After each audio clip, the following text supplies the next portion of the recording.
Globowski, Nope. the Coen brothers. We're hot. Oh my goodness. Hello. I don't have my stream up, so you're going to have to do the looking, All right. and I'll do the talking. Sounds good. Hey, everybody. It's Magic Game Day once again. It's trade deadline day. Not much to speak of on the Magic front, although the Magic do lose Tyus Jones. Last I checked, he's a Dallas Maverick. We'll keep you posted on all of that. Magic do get under the tax with that move, which, is kind of nerd talk. It does mean a fair amount. But the bottom line is this is the group moving forward, and there were plenty of moves to respond to and react to, and we will eventually. But first things first for the Orlando Magic, it's the Brooklyn Nets. Third matchup against this Nets team. The first two were wins, but that's the nicest thing I can say about either of those games. Very ugly games, and both teams tried to make it ugly on the other team. So I expect a rock fight tonight, and sometimes winning ugly can be good for the soul, because in a long NBA season, you're going to have to win games that aren't necessarily Picasso's. It's going to be a physical fight tonight against this Brooklyn team. They have taken on the personality of their head coach, who I'm a big fan of, who Jamal Mosley is very close with, and Jordi Fernandez. And both times we've seen this team, it has taken, at one point it took an extra 5 minutes of basketball just to get over 100 points. We're talking about 103 to 98 and 104 to 103. So it is, I expect a defensive, hard-nosed battle tonight against this Brooklyn team that comes in 13 and 36, but don't get it twisted. They can defend. They will hit you. And I think the Magic right now can't take anything for granted based on what we saw on the road. Two disappointing efforts against Oklahoma City and San Antonio, but those are two championship contending teams, and the Magic still trying to find their way, at the very least, until they get Franz Wagner back. This will be game 50 tonight, Chrissy Birdsall, and it will be game number 24 without Franz Wagner. 26 with, 24 without. You can guess that the numbers look a lot better but I do think when you take a step back and you say, oh, it's sort of disappointing, Magic didn't make a big move on deadline day. Health is the first thing that we need to wrap our heads around, and I know we've been saying that for 2 years running now. But the bottom line is we still don't know what this team's fastball looks like, because once again, we have not seen the core four on the floor together for any sustained period of time. Hopefully that is coming. We know we won't see Franz Wagner here tonight. But when you say basically half the time we haven't had Franz so far this year, it makes you realize that it's sort of a season that hasn't really – it's been kind of a failure to launch. You haven't really been able to take off because you haven't had your full complement of guys, and I think that probably informs some of the decisions or lack of decisions that you made over the course of the last week. Yeah, absolutely. I think that's something that it's been a big storyline for the last month and a half, and something that we'll definitely keep an eye on when we keep going through the season. But now having Franz, you said, for nearly half of the season now, I mean, you definitely have felt it throughout the season. When Suggs was out in the beginning of the year, he comes in, then Paolo goes out, then Paolo comes back, then Franz is out, and then you lose Suggs at the same time, and then now you get Suggs back, and now everyone's just waiting for Franz. But in those few moments that the team has been together, it has been a very, very strong showing for this team. I remember Dan Savage putting out a tweet saying it was one of the top starting fives in the NBA with those minimum minutes played together, but we just haven't seen it that much. So, like you said, health is going to be a key going forward, but something to keep an eye for as the season goes on. I'm trying to frame my shot, but then I didn't realize that it's on a delay. So I'm going to move over here, and then we're going to look again. There you go. In about 10 minutes.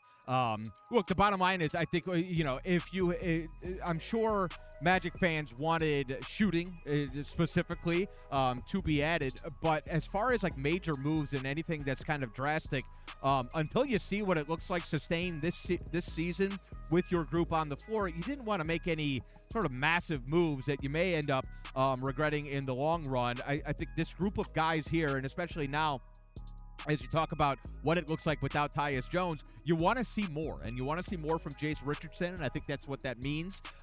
Making a move like the Magic did, shipping out Tyus Jones, means more of an opportunity for Jace Richardson. I think Noah Penda is going to have his minutes persist as the season goes on. You've got guys that you want to get a better look at the very least, and I think you have guys that you want to develop a little bit more. And so if you do make a move for a veteran wing who maybe is a successful perimeter shooter over the course of his career, yeah, maybe he helps this season in the short term, but those are minutes that I think you can use to help develop some of the guys who probably will be here longer term, talking about guys like Jace Richardson and Noah Penda. So I think you can spin it either way. I think I can certainly understand if fans have looked at what we've gotten to this point, which is essentially a 500 team, and say, how can you be happy with that? I don't think anybody is necessarily happy with 25 and 24.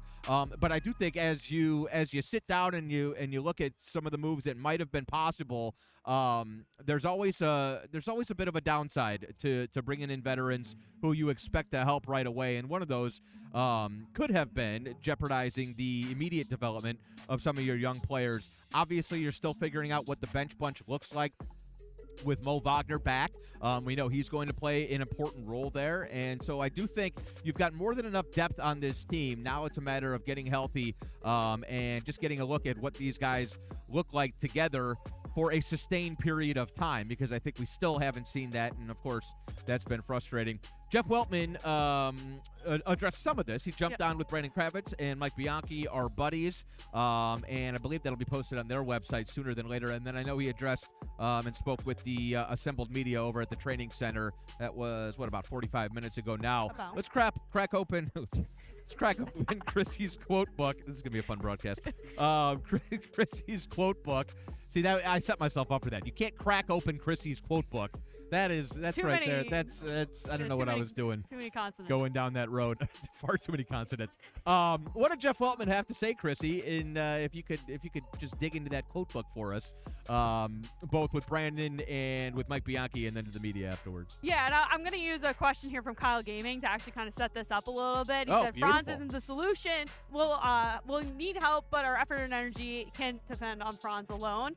And I saw that from Kyle, and I was thinking about what Coach Mosley said after the game, what Jalen Suggs had said after the game the other day against Oklahoma City. And they said that, no, it can't be an excuse. And just what Jeff Weltman said, the exact same thing. He said, health is the most important thing about this team, getting all of their guys back. But there are a lot of things that this team needs to work on. He said they need to get their act together. And, coming from Jeff Weltman, that's a pretty serious thing to say. So the biggest thing was offense. Obviously, I think it was Bianchi who asked about the offense, and Jeff Weltman kind of sticking with the magic tone, saying that defense is really key for this team, that they're not going to get the offense going if they don't fix the defense first. And that's been something that we've noticed with this team trending over the last month, and some of that does come from those injuries to Franz, to Jalen, but having those guys back should help it a little bit. But there's that effort there as well. They haven't had a lot of games together, but if the defense improves, that helps on the offense as well. And then he talked about some of the trades, some of the ideas that they had coming into it. He said that, if they wanted to make a big splash, they have to break up that core, and they weren't willing to do that because we haven't seen that big core play together for an extended minutes of time. And he talked about the youth of this team too, as you mentioned. This is one of the younger teams in the NBA. There's a lot of development and growth that still needs to happen with these guys, and they don't want to just blow it up to blow it up. So he said that there was some nibblers that they were looking at towards the end of this trade deadline heading into this morning, but he said nothing couldn't get across the finish line, which is why they made the moves that they did, or didn't make the moves that they did. But listening to him talk, Jake, I was going on Twitter last night and this morning, and I was reading some of your guys' comments and ideas on Twitter of what people thought Jeff Weltman was going to say, and it was a lot of coach speak, a lot of things that, health and all that stuff super important, why they didn't make these moves, and I didn't get that at all from Jeff Weltman. He is about as frustrated as this team is. He wants this team to get back on track, get back together, get healthy, and he felt optimistic coming into the second half together, but like I said in the beginning, what he had said, he wants them to get their act together more than anything else. Yeah, there's a comment here. Where was it? It was Let's Goers. Let's Go ERS. I'm not sure how I'm supposed to read that screen name, but he said SMH tired of the injury excuses. The Celtics are missing their best player, and they're second in the East. The Celtics we're not the Celtics. The Celtics have already won a championship. They've got 2 All-NBA players, and one of them is hurt, but they also have a championship core still around that group. And granted, we're trying to get to where those guys are, but you got to keep in mind the Magic, by the way, are one of 2 teams. We're playing the other one tonight. 100% of our points come from under 30-year-olds. Yep. Okay? We are one of the youngest teams in the league. I believe we're third or fourth. Last I looked, fourth. Thank you. And so we're just on a different timeline than the Celtics are, and I understand that it's frustrating. And I do think when we talk about 2 consecutive years where injuries have kind of dashed getting a clean look, then yeah, you do need to start to think about, okay, will this group ever be healthy together? And do you need to start making changes because you don't have the availability, which is the most important ability. And I think if you get to the end of the year and you've never sort of seen that group together, then maybe that is exactly what will end up happening. But as Chrissy said, as Jeff said, this core, the core that added Desmond Bain and sacrificed a whole bunch of picks in the offseason to sort of create that, and you could call it core 4, but it really goes 5 and 6 when you add Wendell Carter Jr., when you add Anthony Black now into the mix. This core is young. There's still a whole lot of development that needs to happen together with it, and we need to see it on the floor for a consistent period of time. Jeff Weltman would have broken up the core. That's what he said if he thinks it would make the team better, but I'm not sure there's necessarily the case that it's out there, okay, it's a slam dunk move. You're going to make this group better. This group needs to get better together, and they need to fight through the struggles that we've seen the last couple of weeks together as well. I think you mentioned that Jeff said if we fix things on the defensive end first, the belief is that the offensive end will follow. The frustration for the last 2 seasons has been on the offensive side of the ball. The problems to me the last couple weeks have been on the defensive side of the ball. Franz Wagner coming back will certainly help that. Matter of fact, if you want to look at some of these numbers, I mentioned before right at the top of the broadcast, this will be game number 50 tonight. 24 have been played without Franz Wagner, so it'll be number 25 tonight without him. The Magic 15-11 with, 10-13 without. Magic score 117.5 points per game with. They score 112 without. But then if you flip it and you just look at rebounds, I mean, the Magic are a +3 rebounding with him and minus 3.1 without. So he's, gives you about a 6 rebound a night swing. The fast break points always tend to follow in that regard. And then defensively, you see it as well, a net rating of a +3.3 when Franz is on the floor and minus 6.7. So that's 9 points per 100 possessions that you can just chalk up to Franz Wagner being on the floor. That is largely the defensive side of the ball and rebounding, all of the things that we feel like have been lacking the last month or two.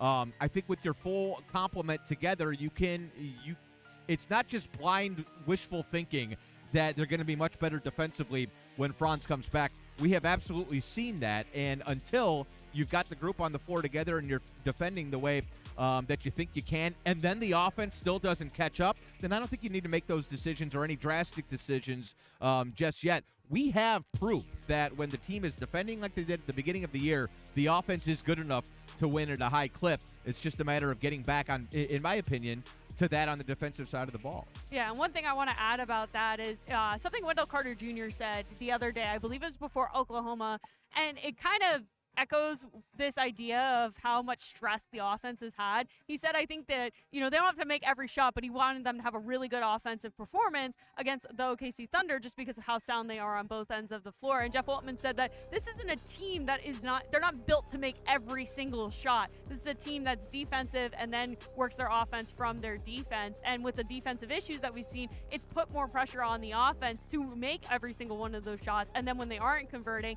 it's just creating this frustrating situation all the way around, and that was something that Wilman said towards the end of his radio appearance with Bianchi and Kravitz. Yeah, I think it's a valid point. I think there's a lot that comes from when this team is functioning at its best. It's utilizing the defense to help the offense. That means getting out on the break.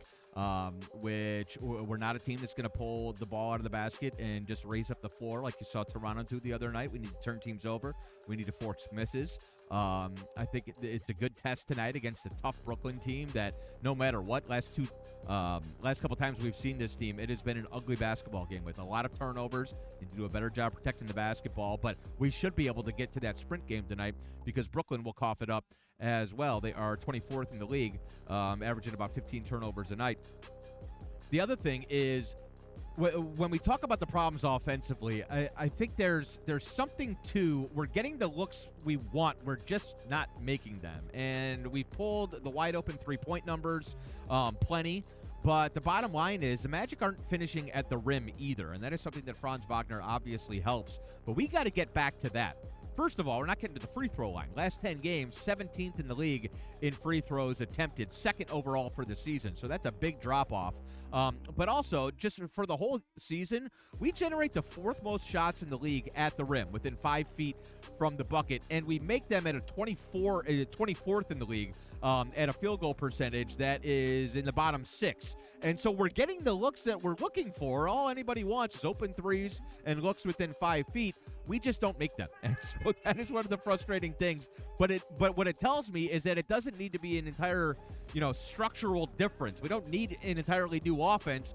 We are getting the looks that we want. We just need to execute better. It's a make or miss league, and you can look at, are you getting the looks you want? And if you're not, then yeah, maybe you need to make some major changes. But bottom line is we're getting the looks that we want. We're just not knocking them down.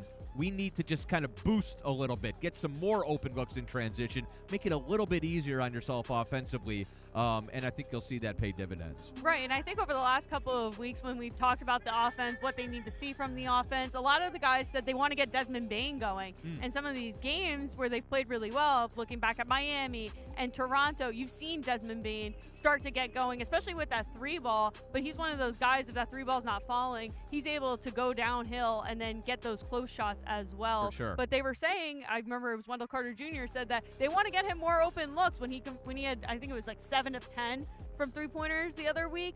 They want to see more of that because that's what he averaged in Memphis, and that's what they brought him over from Memphis in the summer. They made that big move was for him to make those 3-pointers. So something to keep an eye for on the future is just how they're able to create those open looks, and then obviously just getting out shooting and making them fall. Desmond Bane has only played 9 games against the Brooklyn Nets, obviously coming over from the Western Conference, but he has already made 33s in those 9 games against them, shoots 49.2% in his career from three-point range. Against the Brooklyn Nets. So it could be a big night, certainly, for Dez tonight. Averages 18 points, over 18 points per game against this Brooklyn Nets team. And it's a Nets team that we have beaten 8 times in a row. Now, I don't know if that'll weigh in at all as Jordi Fernandez is addressing his group. We've beaten them 8 times in a row, but it has taken a 48-minute effort both times so far this season. Matter of fact, it took a 53-minute effort last time we saw these guys up in Brooklyn, and then Apollo Banchero game winner. So we know this Brooklyn team brings it. As I mentioned, they come in 13-36, not exactly lighting the world on fire, but they make you earn it. And so it'll be an interesting matchup tonight. Of course, Coach Mosley and Jordi Fernandez very familiar with each other, going back to their time on the same staff in Cleveland back in the day. I think we have the aforementioned Jamal Mosley just getting ready to address the media down in the Magic Media Room. I'm going to pot it up right now, and we'll just let him sort of cut us off. Really trying to nail this. We're really trying to nail the toss to Jamal. By game 82, we'll get this. By game 82 we'll we're get going to be this. perfect. It's going to go right on time, and then Our producer, Jason Dewberry, doesn't understand the pressure that I'm under as I'm really trying to nail it. There we go. I think. Coach, we've talked recently about starting fast. How does your group go about doing that tonight, especially against this Brooklyn Nets team? It's got to be on the defensive end. I think it starts with getting stops, to get out and run, to get the early, easy baskets, and I say that over and over again. But our ability to sit down and guard these guys tonight is going to be crucial. And the way their defense is, we've got to make sure we're getting those easy baskets because we're going to see all type of different lineups and coverages from Jordi tonight. We spoke with Jeff Waltman just shortly ago, and he said that everyone's frustrated, and it's not just on one person, but a whole lot of people, I suppose. And he also has said that the organization has your back. What does that mean to hear that from the president? For you the rest of the season. I think it means a lot. In this business, in this industry, where coaches do become revolving doors, and that's the reality of it. And we know what we sign up for in that regard. But to know that Jeff and I and this organization are aligned with what we want to have done with this group and this team and how we need to play, where we've come up short, we've talked about it a ton. And I think that's the important piece, that we keep our lines of communication open, not just he and I, but, the players as well, that we just keep communicating with one another about the things that we're trying to accomplish moving forward. We spoke with you this morning about Tyus getting traded, but there were no other moves made. There's a spot that has to be filled within the next 2 weeks, but the roster is essentially what it's going to be. For you as a coach, what does that mean to you? That you find some amount of consistency in who's there. knowing that you're not necessarily if you're bringing somebody in or not, but the consistency that you have what you have, and we've proven when we're healthy that we are good enough to compete with the best of the best, and that's what it means. And so when we get our full roster back and these guys and we're ready to go, I think it really means a lot that we can get out and compete at the highest level. Jeff also mentioned that a lot of the frustration has been on the defensive end, that you guys have been focusing a lot more on kind of getting back to those defensive basics. What is that process like? I know you don't have as much practice time, but what is that process like of trying to get back to where the level of defense that you guys expect? Yeah, I think two things come into play when it's that. It's fundamentals of the defensive end and the effort that you give within it. It starts with our on-ball defense. Can we crawl into the ball and make guards and teams uncomfortable each and every single night? I think that's the start of it. And then the other ability is to make sure you're protecting the rim. You got these guards and these players that are able to get downhill and attack the basket more frequently than they have in past years. And so our ability to guard it at the starting point and then at the rim, we got to be able to protect it and then finish the possession with the rebounds. Those are the small things within the game that teams are becoming better and better at. Jamal, it feels like the identity of this team has kind of shifted. It used to be the effort and the defense and everything. How do you find that? How do you recapture what made Magic basketball Magic basketball? Yeah, I think it goes back to the consistent habits that we go through every single day. I think it has to stay with that, understanding exactly when you step on that floor how you need to play. It is a privilege to be out there. It is not a right. And understanding that when you step on that floor that you've got to be ready to go night in and night out. And if you're not, then somebody on that bench will be ready to come and step in and be ready to play. And so I think that's how you establish it. We can talk about the fundamentals. We can talk about the game plan. We can talk about the effort. But the best way for you to give the maximum effort and realize that this game has given us so much, that it's a privilege to play every single time you step on this floor, is to have that pulled away from you for a second. Coach, there's a level of chaos and anxiety that gets introduced with the trade deadline. Do you think that maybe now that it's passed, there's an unspoken sigh of relief with some guys and now they can just focus on what the rest of the season has to offer? I believe so. Regardless of who you are, where you are, we've seen in past years that, nobody is untouchable. And so I think that is a wake-up call in a lot of areas to guys. So it does create some anxiety. And once it gets passed, you can now start to look at, okay, here's who we have to be these questions. Here's who's on your roster. Here's what you're doing. Here's how we need to play. And here's what's expected of you. And so that does relieve a lot of the anxiety for some of these guys.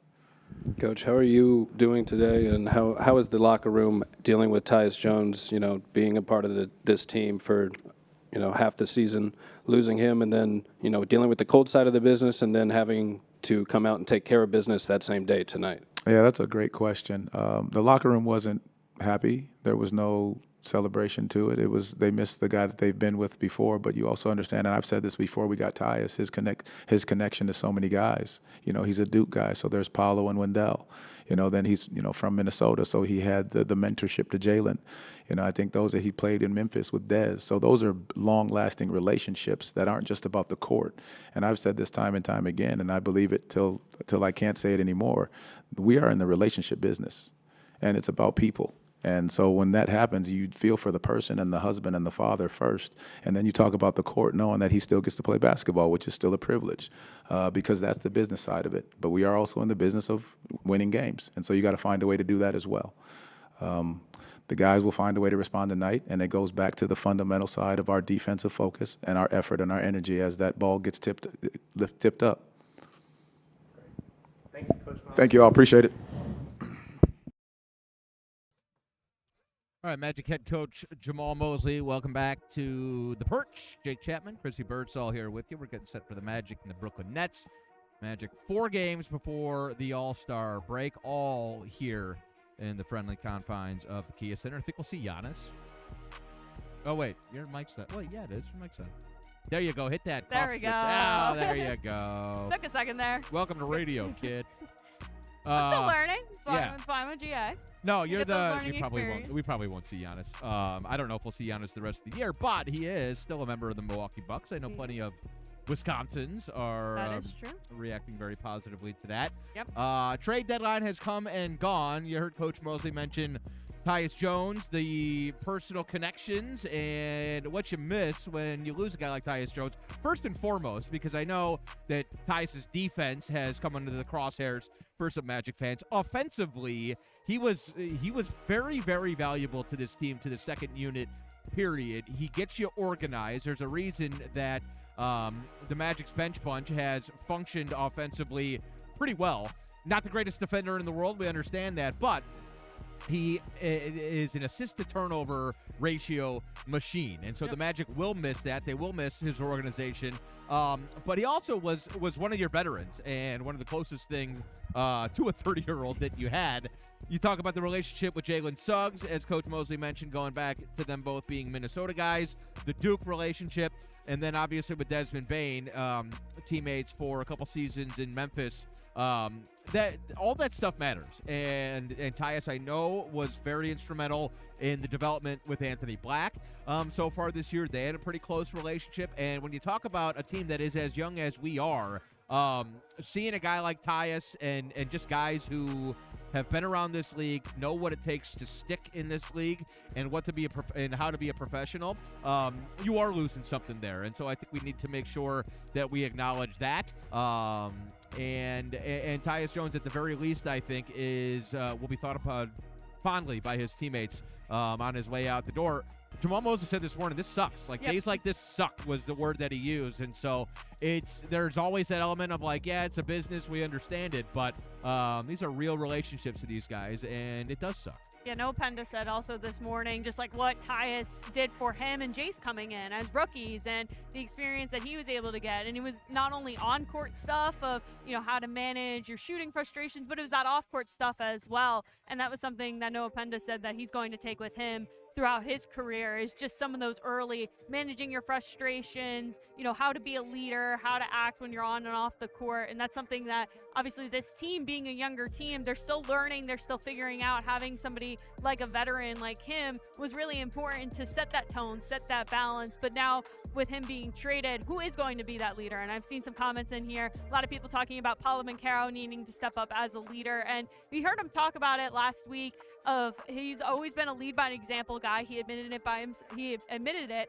himself, but he said that he's working on being a little bit more vocal, setting the tone for this team, not letting his frustrations affect everybody else in the locker room. And I think that's something that you're going to see over the next couple of weeks, is not only that on-court presence, but that off-court presence. Who's going to step up for this team? Yeah, and just to be clear, Paolo is still 23 years old, and so when you look across the league, there aren't very many players that young who are being asked to take an entire franchise on their shoulders. Right? You just think about guys like Anthony Edwards, or maybe guys who are a little further along in their development curve than Paolo is. The Timberwolves didn't say, Ant, it's your organization, make everything happen. They brought in guys like Mike Conley, and they brought in guys like Rudy Gobert, and they did have stability around him in other veterans with guys like Naz Reid, for example. And so, and I'm not saying that we need to bring in veterans to take that leadership mantle. I'm just saying it doesn't happen overnight. And especially, when you're 23 years old, Paolo is kind of a keep it to the vest type guy anyways. You can't just come in if you're Paolo. I don't care if it's in year 2 or 3. You don't want to say, this is my team now, and just start barking out orders at everybody. Exactly. You have to grow into that role. So that comes naturally. I asked Coach Mosley something this morning about, and we'll hear it on the pregame show. By the way, if you want to check it out, you can always stream our broadcast beginning at 6:30, the pregame show on the iHeart app or the Orlando Magic app. We'll be on FM 104.5 tonight in the listening area, and you can stream us outside of the listening area on Sirius XM or on NBA League Audio Pass. I asked Coach Mosley this morning about when things go sideways, do we need to be better at, or at least more comfortable with, communicating? I said, young people don't know how to communicate, period. And that is just, it's just. Are you calling out me on this one? I'm not calling you. You're actually a very good communicator, hence the headset. I know I'm chronically online. I spend a lot of time on my phone, but that's our generation. Continue. You're better at texting. Yes. No. No, I'm joking. But I remember from my 20s, you're a professional athlete like these guys are. There's a lot to be expected of you. I think probably some of that's going to be stunted no matter what, because nobody wants to ever tell you anything if you're an NBA player. But it's just something that as you get older, you get better at. communicating with the people that are close to you, communicating in a professional manner at work, and figuring out a way to kind of trim away and communicate strategically. I asked him, I said, young people, it's a struggle. It's just something that you need to grow into and mature into. I said, you have a young team. Is that something that you're emphasizing? And he said, I just spoke with a couple of my head coaching buddies, because these guys all chat with each other, about just that, Jake. He said communication is something that with young teams is always a little bit harder to come by. He said, what I've been emphasizing, and he dropped a little Mosleyism. I'm going to share it with everybody right now. Conversations are not confrontations. Huh? Come on. That's good stuff. Shout out Jamal. You don't get that stuff just anywhere. And I love my Mosleyisms. I have a list of them. But I think that's really good. And I think it is something that when we have the conversation about Paulo and leadership, it doesn't all need to be on Paulo's shoulders. But what needs to happen is, conversations after the Oklahoma and the San Antonio trip where you say, this is not acceptable.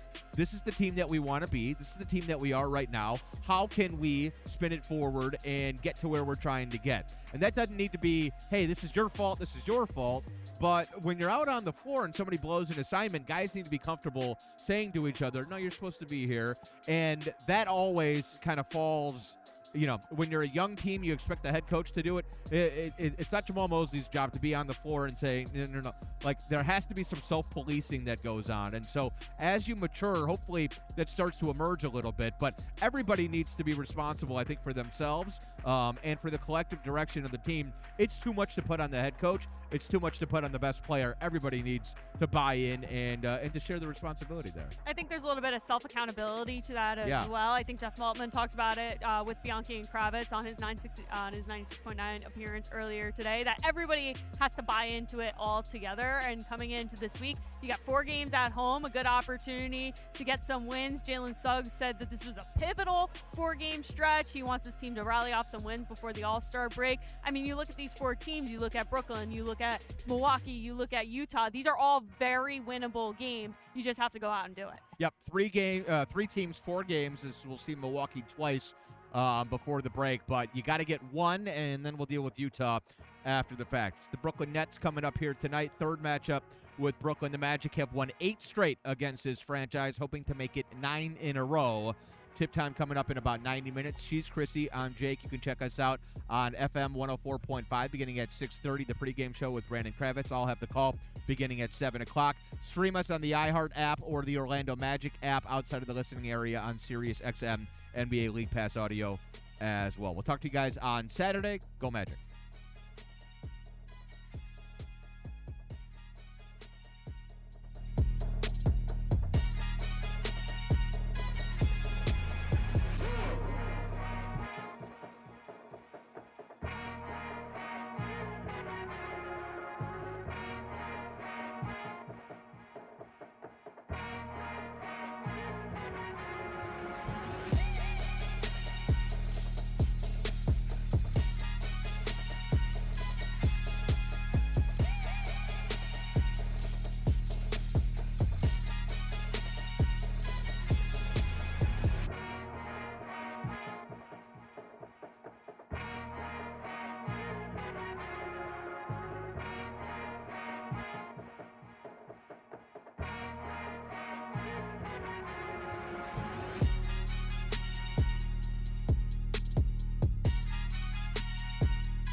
Uh, I don't like the state of the team right now. You know, we're not. I think it's been a little while that we haven't been playing well. Um, I would imagine our fans are frustrated by the way they're playing and what we're playing, and I'm frustrated with them. So, I remain optimistic about the rest of the season, and I think that, it's on us to turn this thing around. But, there's still, over a third of the season left, and we're right in the thick of the race, and, we got to get it done. Why do you think the team isn't where it wants to be? Well, we can attack it a lot of different ways, but honestly, for me, I always see the world through a defensive lens, and I just think our defense has to get better. When we're at our best, our defense not only creates stops and puts pressure on the other team to kind of take a while to crawl back into games, but also it generates a lot of offense for us. And I don't think it's a coincidence that earlier in the season, when we were healthy, we were the 10th best offensive net rating team and the 3rd best defensive net rating team. Our defense rises our offense, elevates it. So for me, I think, that end of the floor has to get better. And I know that the group's been spending a lot of time on that recently, and it's got to show up. For fans looking at this deadline as maybe a lack of urgency or a complacency, lack of aggressiveness, what's your message to the fan base about not making a move? Yeah, that's just not ever the way that we approach it. We're aggressive 365 days a year, and I think we're not afraid to make bold moves, as I think last summer showed. But the answer to frustration isn't just to make a move just for the sake of making a move. And I think one thing to understand is the way that our team is set up right now, with contracts and timing. For us to make a significant move means that we have to break into the core, our core guys. We're the 4th youngest team in the league still, for all the expectations that were placed on us and the hopes that we had this coming into the season. We're the 4th youngest team in the league. And for us to make a real move that's going to move the needle, it's going to mean breaking up our core. That core has been excellent when it's been on the floor together, So November through mid-December, we were 14-6, and as I said earlier, we had the 10th best net rating offensively, the 3rd best defensive, and I want to say 4th or 5th best net rating overall. And maybe most importantly, our starting lineup of Suggs, Bain, Wagner, Boncaro, and Carter has still, for 5-man units that have played over 250 possessions, the 3rd best net rating of any 5-man group in the NBA. And that's what predicts playoff success. Our best 5 against your best 5. And so, and I don't even think we were playing that great then. But honestly, it was exciting to see us not play great and be 14-6 through that stretch and kind of post some of these numbers and think okay, we're going to get better and better. Dez is still getting introduced to the lineup and, so forth and so on. So, look, for us to break up that core, it's going to have to be a significant move. And I will tell you that we had some substantive talks that, I thought could have gone somewhere. Obviously, they did not. They didn't materialize. But it wasn't for a lack of pushing. It wasn't for a lack of urgency. Our mission is to improve this team. And, we're never taking a day off from that. It's just that, we're not going to do something just for the sake of doing it. At this time at the deadline last year, there was kind of the same situation, almost exactly the same record, in fact, where injuries were just such a huge factor, and you didn't get a chance to see your team. Obviously Jalen didn't come back at all last year. Franz is still working his way back. How much do you balance waiting on these players to get healthy versus saying we've got to do something, or we got to start kind of picking maybe a part of that to move this team forward and achieve this? Yeah, no. I mean, that is a great question, because that's the convergence that's going to come at us. And so, is it now? Is it this summer? Is it next year? The tricky part is when the group's been whole, it's been really good. It's kind of been what we kind of hoped for. So now the trick is, can you get it whole? Can you keep it whole? Can you get a long enough look to see what's what, and then understand like how best to go from there when you do make a real move. And with that, the confluence of, contracts and all of that, that's what drives a lot of moves. When you see guys getting moved for, lesser players or into room, it's not because the team doesn't like those players, it's because they can't afford to keep it together, and that's also coming at us, So that's a great question, Philip, and that's something that you have to weigh every year. And so with that, we were looking at some things, they just didn't materialize. And then when they don't materialize, you have to kind of take that to your, use that as an advantage and see now that you can keep this core together and see what you can do. Because as I said, the signs have been very promising when they've been together. How concerning is it that they can't? How concerning is it that the core for the second season in a row can't stay together on the court? Yeah, I mean, it's concerning, and it's not just like, look, every team has injuries, but it's having these prolonged injuries.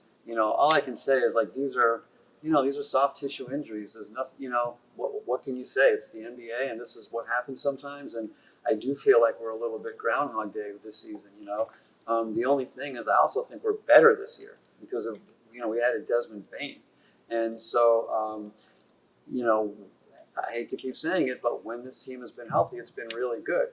And there does come a point where it's like, how long can you wait for that? Are we there yet? I also, then you have to add into the mix, like this is the fourth youngest team in the league. All these guys we're talking about are pre-prime, basically, and so it's a lot of layers to it. It's not just an easy 10-second answer. Why weren't they more aggressive? There's a lot that goes into that. We're ready to be aggressive. I think we showed that this summer. We're not afraid to be aggressive, but what we don't want to do is be rash and just react to the fact that the team's not playing well.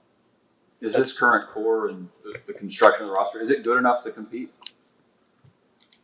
I'd like to find out, and I mean, we came in with high hopes, and I think, as I said, like when it was whole, I think it was showing signs that, hey, if we can continue to grow and build, like by the time you get to the end of the season, I mean, that's what makes the NBA so great, right? Like you don't know until you get there. But I think all the indicators were pretty positive, and we felt good about it. And I know the character of our guys and the talent and hopefully the way the team fits together.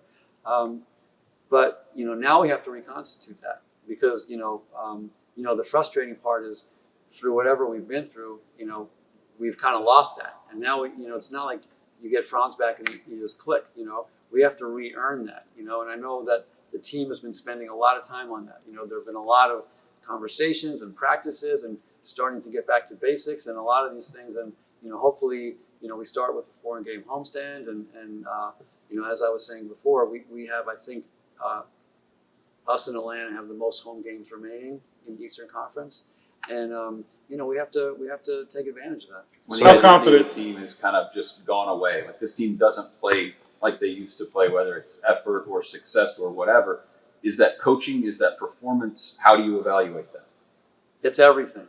It's everything. It starts with me and it ends with me. I'm not happy with it. I understand the fans' frustration. We've got to do better. Everybody has to do better. Coaches, players, my staff, everybody. And we've got to like recapture the way that we were playing earlier in the season. And as I said, I don't even think we were playing that great then, but even with that, we posted some really encouraging numbers. And you kind of feel like, oh man, like let this thing fly, we'll let this thing grow. But obviously injuries have had a significant say in the course of this season. Once again, I hate to say that, but you have to acknowledge that fact.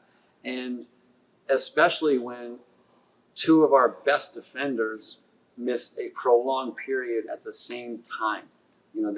That's a big obstacle, And so, look, I'm hoping that once we get our guys back, get this group together again, I can tell you that there's belief on this team, there's care factor, there's talent, and we just gotta get it pointed back in the right direction. One valuable strength is Jamal Mosley. They gotta get this guy to the next level, get this team to the next level. Yes, I mean Jamal was hired to get us to the next level, and it's his job to get us to the next level, and we believe that he will.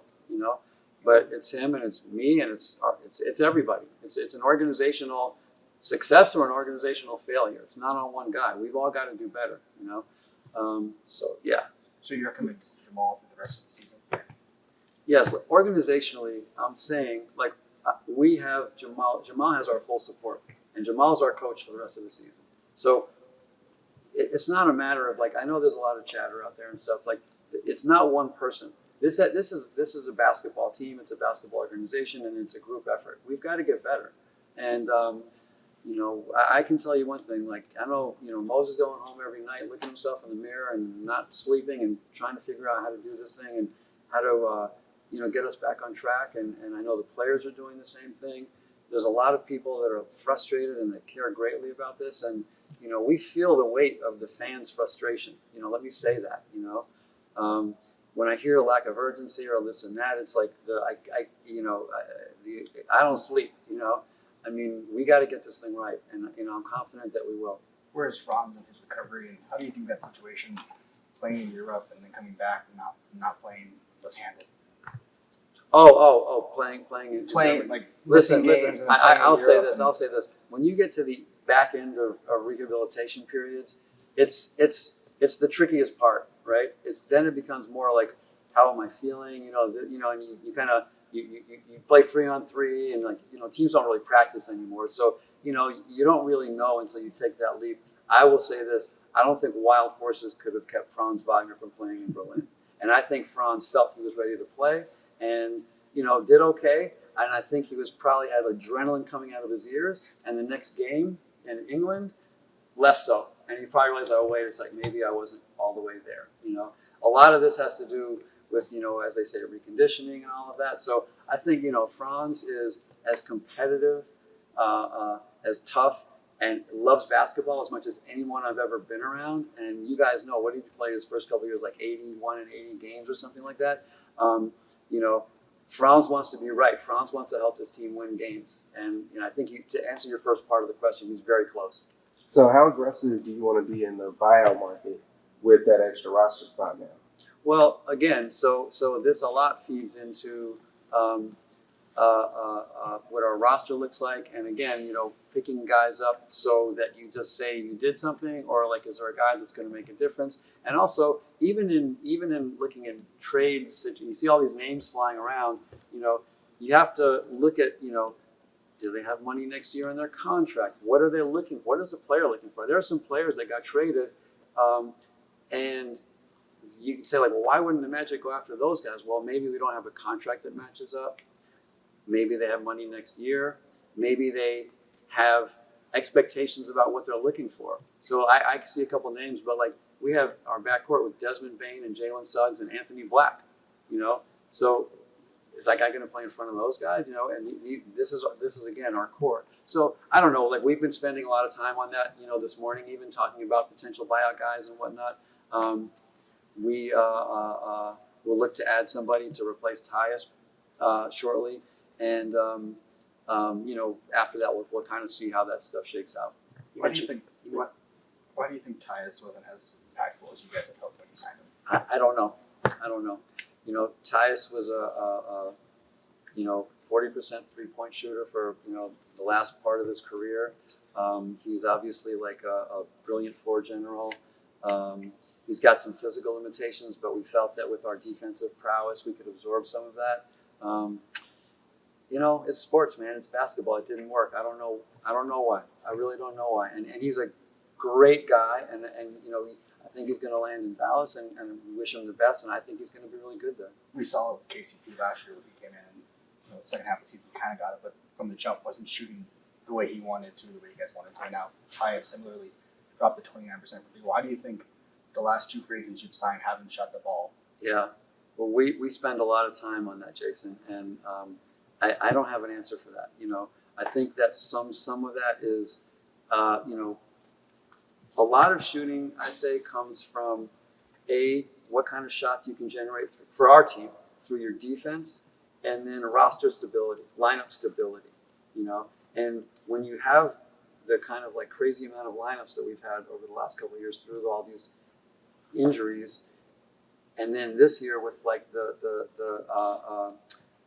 drop in our defensive effectiveness, I think those things feed in and they contribute. But I wish I had a better answer than that for you, because at the end of the day, shooters got to make shots, and I don't know why. I think some of those first two factors contribute to that,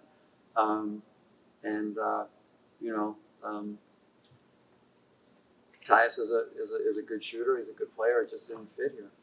You mentioned how young this team still is and how much growth there still is ahead of them.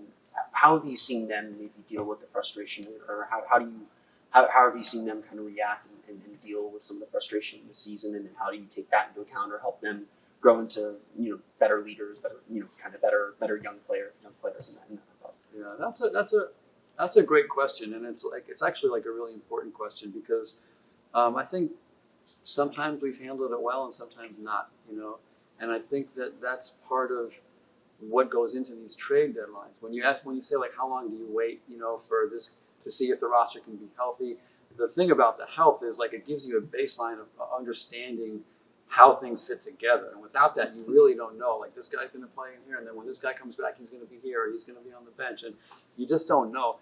What you're talking about is kind of an interesting question, because how do guys respond to adversity?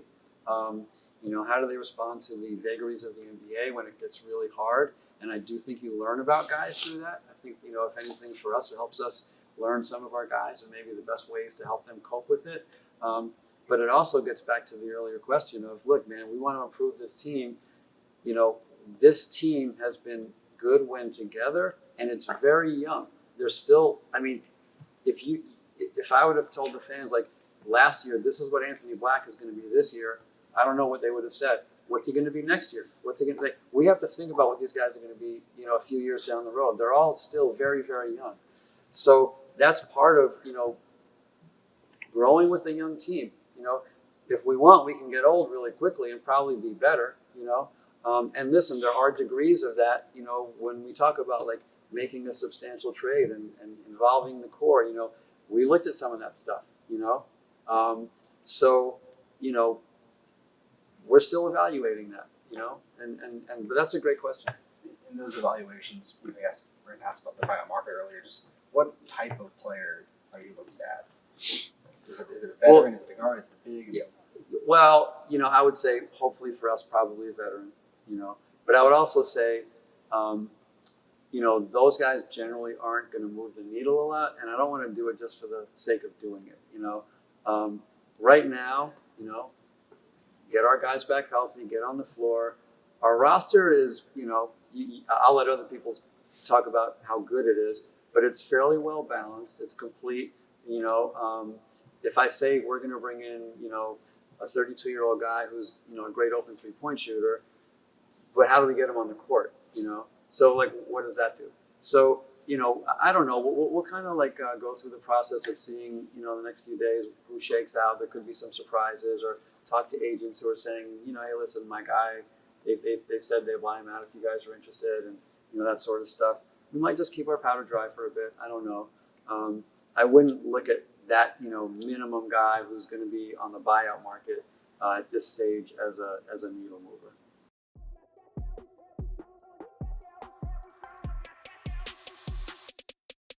Give the people what they want, cause I got it. I ain't lying. Locked in, I do it just for profit. I ain't lying.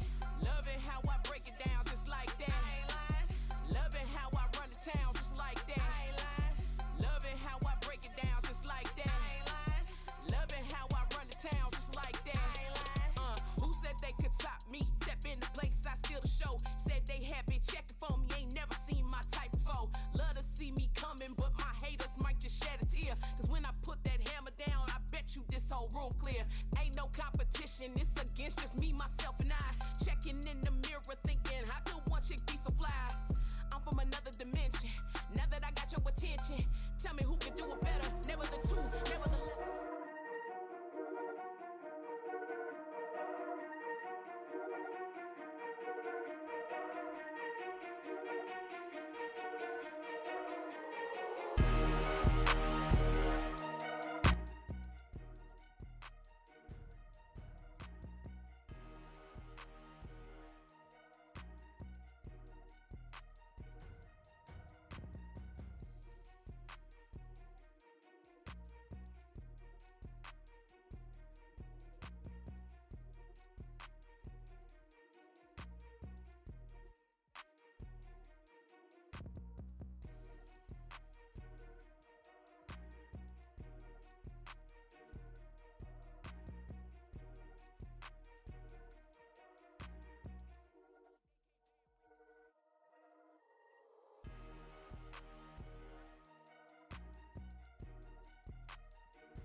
ultimately it's going to come down to is if this team can get healthy and how they can get healthy, and that's going to be important.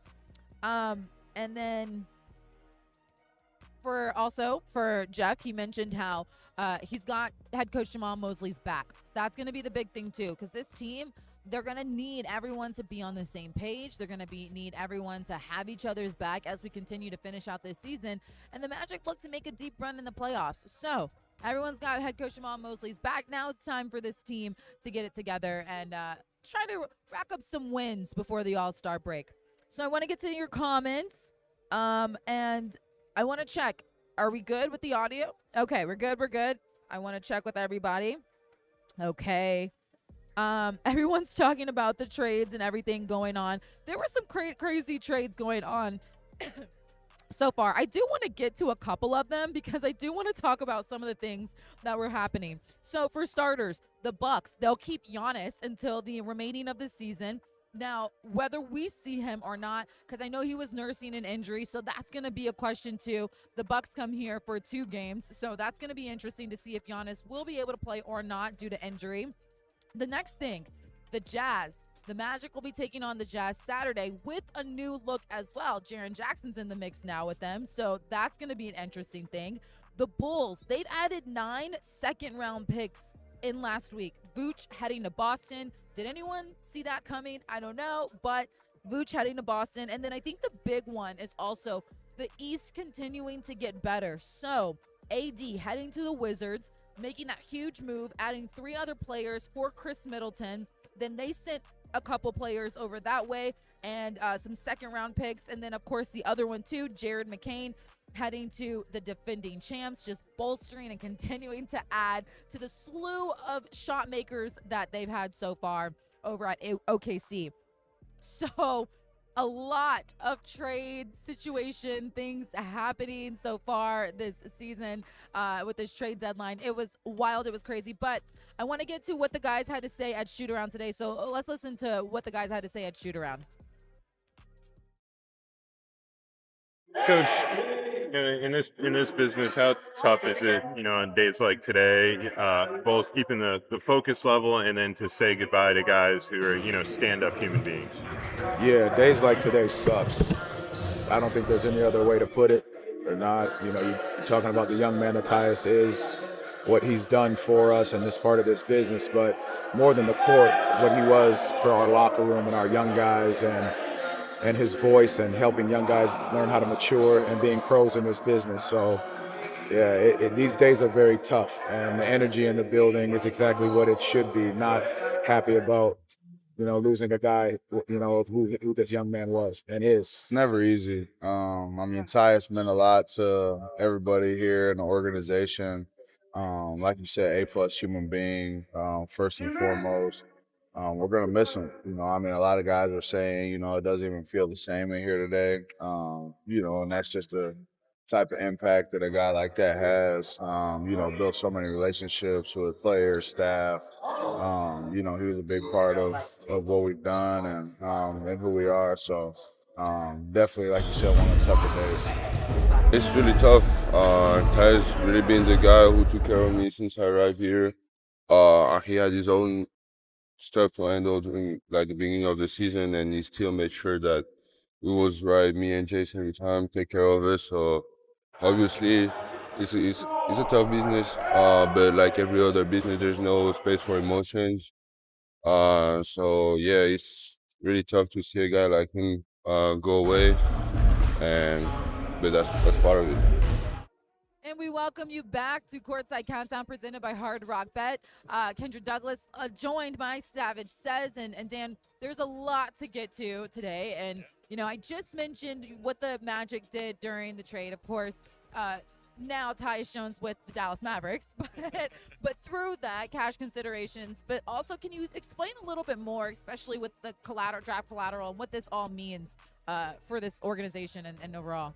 So the big win for the Magic here is that they get under the luxury tax this year, which prevents them from going into the repeater tax, into that second apron, in areas which make it really hard financially to navigate and have flexibility for the future.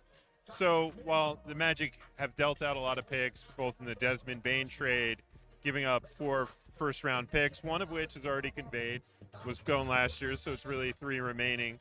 And then on top of that, 2 second-round picks in the Tyus Jones trade, and a few second-round picks to acquire Noah Penda. The Magic moved up to get them. So they have done a lot lately to move both to get players and to gain some cap flexibility. Now, what the Magic still have under their belt is a number of picks. 5 looking forward into the future, both with the first-round pick in 2027. Yeah. And then, a number of second-round picks, both in this upcoming year's draft and out into the future.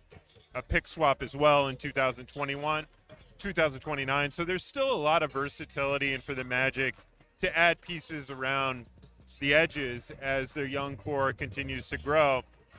And look, with the way the cap works, we know that this Magic team won't be the same next year. It won't be the same after that as these deals start to kick in and tighten. So it could be possible players, whether it be in the bench, rotation, etc., get moved for additional draft collateral. So those are the things that Magic President of Basketball Operations Jeff Weltman was alluding to, is eventually there's going to be a convergence of needing to know what you have in this team, because as you have to make those decisions in the future, there's going to be tough ones just because of the way the NBA cap works. I think that's so important that you mentioned that. Before we move on, though, you were able to listen to Jeff Weltman talk, and I kind of mentioned it a little bit. He said he was very frustrated, and of course he talked about having Coach Mosley's back through all this, but a little bit more. Can you give us a little bit else of ultimately what you took away from what Jeff Weltman said? Yeah, I think number one, first off, Magic fans, Jeff Weltman hears you and shares in the frustration. I think it's evident that Magic head coach Jamal Mosley shares in that. Yeah. And that these players share in that too. And everyone realizes things have to be better. And the other thing, though, is you can't just make a move to make a move or being rash. You want to be aggressive, which he alluded to, but you're not going to just add a piece just to say, hey, we added a piece and that's something. So very calculated. And that's one thing about, Jeff Weltman is he's always looking out to the future. Yeah. I think a number of the moves that some people are lauding and, applauding for other teams, if you talk to people close to their organization, they're deals that their team doesn't necessarily want to make, but the GM felt the pressure of having to do a move because either a player was threatening to leave in the future or whatever, and didn't perhaps make the best move for the organization, made one just to appease either ownership, fans, players, etc. And I think that's one thing you have to commend Jeff Weltman for consistently, is he takes a long-term view and really tries to make the best moves for the organization, not just for himself, but for the long-term outlook for the franchise. And if you look at last deadline, I remember fans feeling similar frustration that a deal wasn't made. Yeah. And the decision not to make a move last deadline allowed them to have the assets to acquire a Desmond Bane when that became available. So very true. You have to be really calculated with these things because the cap is so strict nowadays. Picks are so valuable. Salaries kicking in are so important that all that matters and becomes part of the equation. And that's what he was alluding to. Tough decisions are coming in the future. But really, we haven't seen this team fully healthy for much of the games. Jalen Suggs, Franz Wagner, and Paolo Beccaro have only played 17 games together over the last 2 seasons. And when they do, along with Desmond Bane, the results are really good. So hopefully things are trending right for Franz. Jeff Weltman also said he expects him back very soon, which was a good little nugget in his press conference. And hopefully then, after a few games of him ramping up to speed, we truly start to see what this Orlando Magic team has. I like what you said there. I like that you were able to kind of give us a general observation of what was said with President of Basketball Operations, Jeff Weltman. Let's turn things a little bit. I don't want to talk about it too much. I don't want to get into OKC too much, but that was a hard game for that Magic squad. Jalen Suggs, though, being able to come help out as much as he can, because we've been waiting for him to go off a little bit. He hasn't been able to. He's only averaging around a little bit more than 11 points per game in the last 5, but still leading the team in double figures in that game. Ultimately, what was your kind of general analysis of just what went wrong with the OKC game? Yeah, when you look at teams like OKC, San Antonio, there's no room for error. And in both those games, the Magic's slow starts plagued them. You look at that OKC game, the Magic in the second quarter vastly outplayed the Spurs, but used so much energy in that first half to come back that gassed out in the second half. And against OKC, for much of the game, second, third quarters, teams played about even. But that first quarter slow start, you give up against a game like that, and they could just then start going basket for basket. So what the Magic have to learn from that is they have to come out with better starts. No ifs, ands, or but about it. Have to have a better focus to start games. But look, this team has played the second most games on the road of any team in the NBA. Other teams have benefited from being home. Now is the Magic's time to benefit from having a 4-game homestand here and really start off strong and create some momentum going into the All-Star break. I like what you said about that because it is going to be really important for this team to go into the All-Star break with their heads held high and knowing that they were able to be more aggressive within these games. These are good, winnable games, I believe, especially when even though you're going to see a new look Utah team, I still believe that, Utah's always given them a fight, but they've always been able to win the battle between them. So now let's turn our sights to the Brooklyn Nets and talk a little bit about this team. They also are going through some changes as well. They, no more Cam Thomas anymore for them.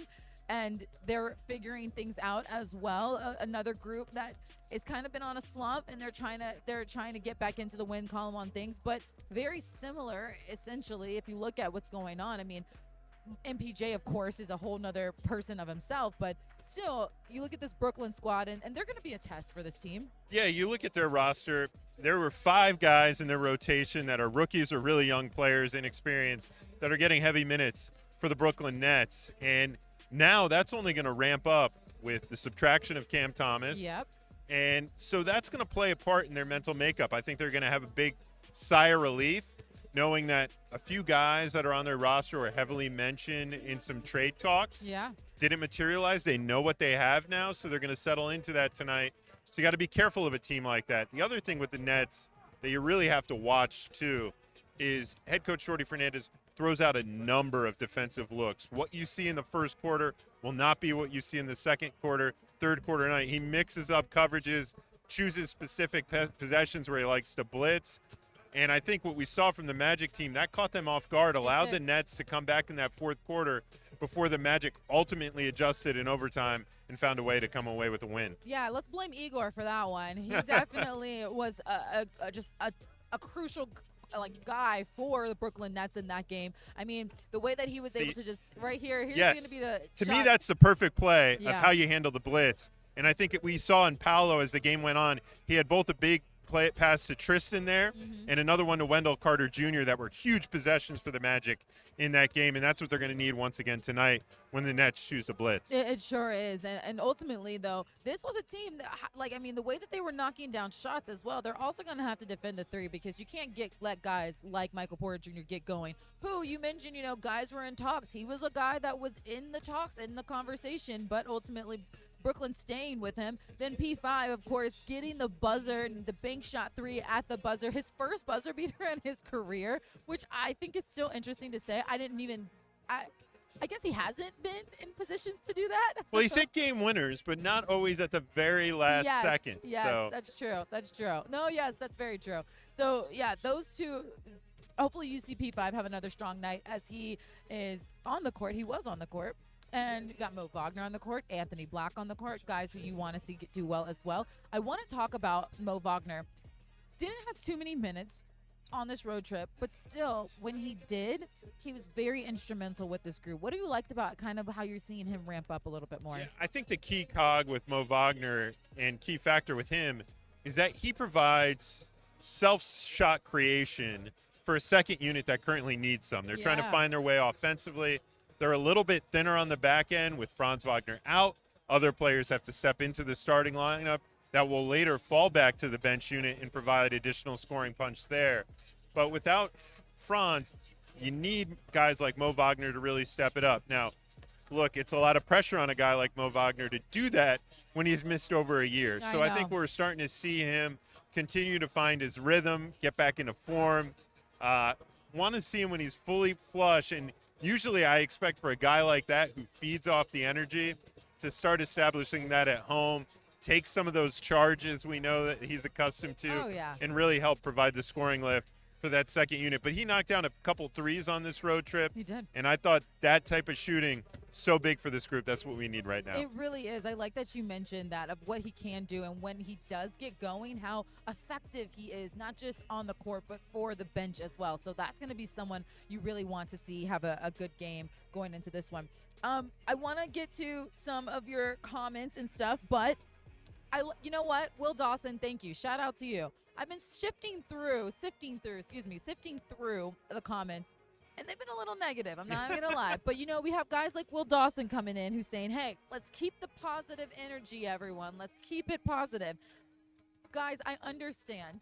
No, look. Magic fans, we get it. The NBA trade deadline is exciting time. It is. Everybody that's not on a team, that's not a player, is crafting up different ways to improve a team. Right. And so we spend a lot of time, energy thinking about ways to do it. When it doesn't happen or a move to add to the team doesn't present itself, it always becomes, a topic of conversation. But for the Magic, I think now you know where you stand. There are guys on the Magic's rotation that, we're thinking, I might be moved. Yeah. I could be part of a deal. Yeah. They read the rumors just like you guys do. They hear it. Agents are conversing with them around the way. And so hopefully everybody's able to breathe a sigh of relief. You're on the team. You know this is the group you have. You know you have a big homestand coming to the break. And you know Franz Wagner's return on the horizon. And so hopefully those things all come together and provide this Magic team some momentum as we start the second half of the season. Coach Mosley was asked about that too, of like, now that the trade deadline is done and gone, how do you think people will feel? And he said, I hope that it does give these guys a chance to relax a little bit, play more freely. I think that, but also the opportunity to know that you can go into All-Star break on a great high, knowing that you've gotten 4 good wins here at the Kia Center in front of your fans before going on a West Coast road trip, our second one of the season. Don't mention road trips, right, I know. We've been on the road. I'm still way not too much. unpacked from the last one. Me either. I think that speaks so many volumes, and that says a lot about what could happen for this team. So let's get to your storylines for tonight's game. All right, Savage says, what do you got for me? All right, so number one, all eyes on Michael Porter Jr. He's their primary scoring option. You know that you're going to have to deal with him throughout the night. Yeah. Number two, I think, is be ready for the Nets' defensive coverages. Okay. Because as we touched on, they're going to show periods where they blitz Paolo as soon as he touches the ball. They're going to send 2 on other times once he puts the ball on the floor. So he's going to have to adjust to that. And the Magic, it's not just on P when that happens. It's on the players around him to move, make themselves available into the spots that are assigned when those things happen. Coach Mosley's given them the answers to this test. Yes. I've seen it firsthand. It's a matter of them executing and doing it on the floor, and I want to see that tonight. Yeah. And lastly, start off hot. Okay. We've had enough slow starts, had to play from behind. It's time to play with the lead for once and bring that momentum to the start of the game. Let this Kia Center crowd get behind them and really ride that wave of momentum, not just for tonight, but all the way into the break. All the way through. I love what you said. I do want to get in a little bit more detail of just how much of a threat MPJ can be for this Nets squad. Some of the comments saying big win tonight. Yes, we need to have a big win in this game tonight. But taking a look at what MPJ has done, he's averaging more than 25 points, more than 7 rebounds right there, shooting from 48% from the field. This is a guy that got hot quick early the last time the Magic played him. How do you slow him down early? Yeah, and see, this is one of the things I think most fans don't realize, but Jordy Fernandez, the Nets head coach, spent time with MPJ in Denver. One of their assistant coaches was his personal video guy in Denver. So while he's in a new place this season, there's a coaching staff that has a big familiarity with him and really knew from the jump the things he likes, doesn't like to do, where to use him on the court. So that helps speed up that learning curve for MPJ. Plus, putting the ball is in his hands a ton, which they are really doing with this young group. So with that comes a good rhythm for MPJ. He feels in a groove every night. And we know, you forget when you see him on the court because he's such a potent shooter, that he's about 6'10", and has such a high release point. So you really have to get into him as soon as he gets the ball, even before he gets the ball, to take him out of rhythm. Otherwise, it could be a long night for you if he starts to see those first couple go down. Yeah, some comments I have. We have to start hot and control the game the entire time. Yes.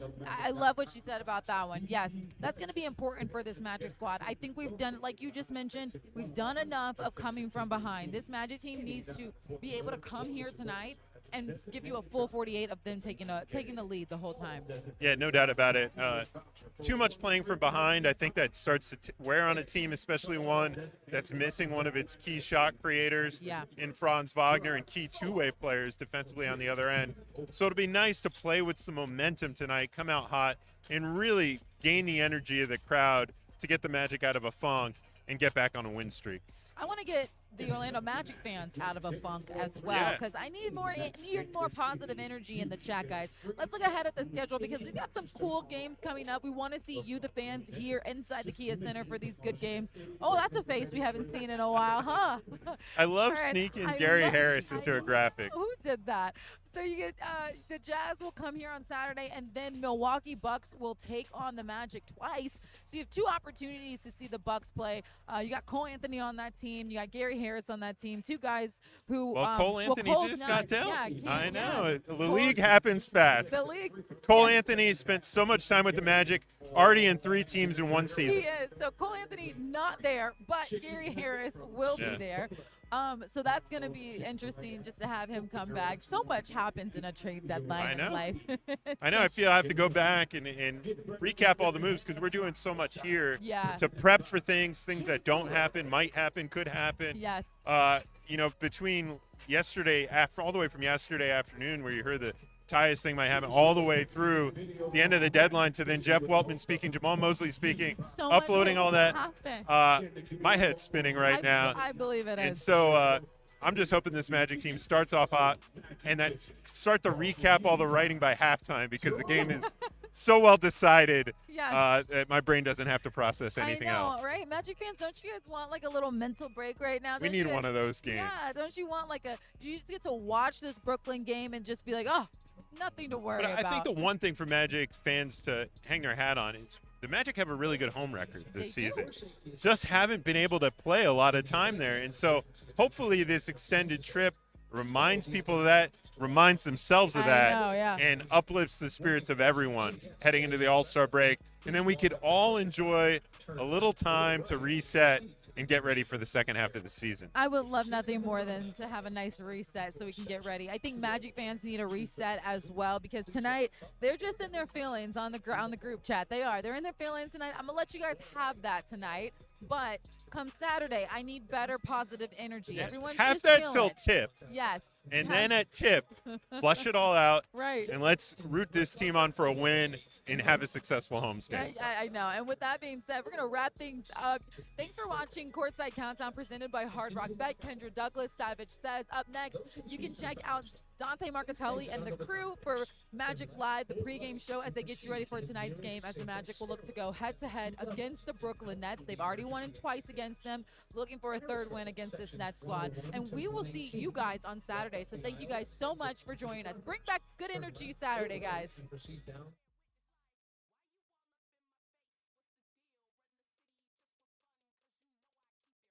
Give the people what they want.